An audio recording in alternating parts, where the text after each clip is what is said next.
মিক্সিতে নিয়ে নিয়েছি একটা বড় পেঁয়াজ আর 3টে কাঁচা লঙ্কা পাকা। একটা আলাদা বাটিতে নিয়ে নিয়েছি রসুন বাটা, আদা বাটা আর হলুদ, নুন। আর এদিকে মিক্সিতে পেঁয়াজ আর লঙ্কা বাটা সেটাও ঢেলে নেবো। এইবার এই মশলাটাকে ভালো করে চামচ দিয়ে মিশিয়ে নেব।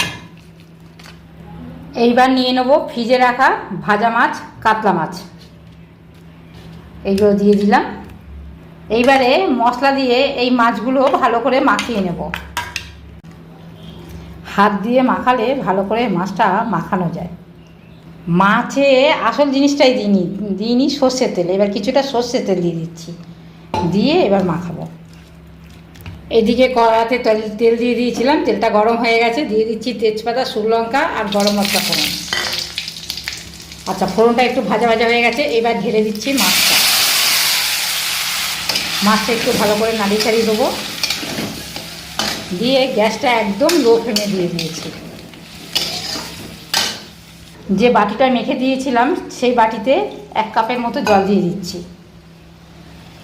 মাছটার মধ্যে জল দিয়ে এবার ভালো করে মাছটা নাড়িয়ে নিচ্ছি। এবার এই গ্যাসটা জোরে দেবো না, আস্তে থাকবে। মধ্যে জল দিয়ে এবার মাছটা নাড়িয়ে চাড়িয়ে দিচ্ছি। এবার একটু জোরে করে দেবো ফুটে ওঠা পর্যন্ত। মাছের ঝোলটা যখন ফুটে অল্প একটু কমে আসবে তখন মাছগুলোকে একটু ঘুরিয়ে দেবো, এপিট ওপিট করে দেবো আর কি।